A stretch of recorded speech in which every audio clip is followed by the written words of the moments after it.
40 millimeters gawan ang nasinati ganina alas 2 sa kadlawon hangtod sa alas 6 ganang buntag. Nasukod sa pag-asa nga susama kadaghan sa 200,000 ka baril.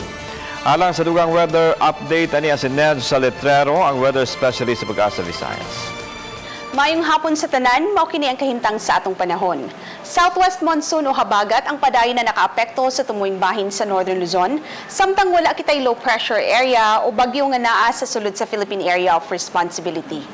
O para sa kahimtang sa atong panahon sa probinsya sa Cebu, guban ang dapit sa Visayas, makasinati gihapon kita og panagsang pagpanag-om ngadto na sa madag-umong kalangitan ug mga patak-patak na pag-ulan, pagpanugdog og kilat labi na sa hapon ug sa gabii. O ganihang kadlawon, nakasinati kita og mga thunderstorms sa Cebu City, Mandaue City ug Lapu-Lapu City. Ug base sa atuang monitoring sa atong rain gauge sa Mactan Station, naka-record kita og total of 40 millimeters of rain gikan sa alas 2 sa kadlawon kutob na sa alas 6 sa sayo sa buntag.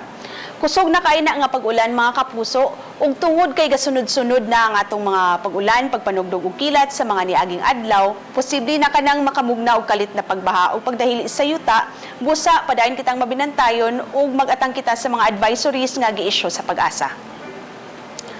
Ug para sa kahimtang sa atong hangin ug kadagatan, nagpabiling hinay ngadto sa kasarangan na hangin nagagikan sa habagatan ngadto sa Bagatang Kasadpan ang magpasulabi sa tibok Visayas ug ang kadagatan magmalinawon ngadto sa kasarangan ang pagbalod.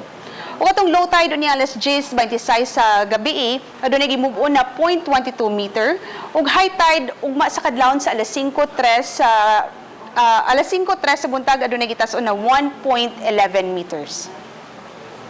Para sa atong temperature forecast sa Metro Cebu, 26 to 33 degrees Celsius, samtang sa Bohol 25 to 32 degrees Celsius, diri sa Dumaguete City, Bacolod City ug Iloilo City 25 to 33 degrees Celsius.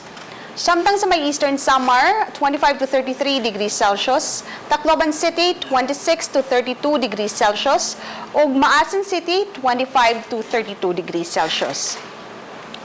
Kanang temperature range, pwede gihapon makahatag nato og heat index between 39 to 40 degrees Celsius. Ang adlaw musilang ugma sa alas 5:28 sa buntag. Ug alang sa dugang na impormasyon, bisita atong website sa bagong.pagasa.dost.gov.ph ug bisita usab ang atong social media accounts sa Twitter, Facebook ug YouTube. Dinhi na lang kutob, gikan diri sa Pag-asa Visayas DOST sa Mactan ug alang sa Balitang Bisdak, kini si Netherlands Saletrero, daghang salamat.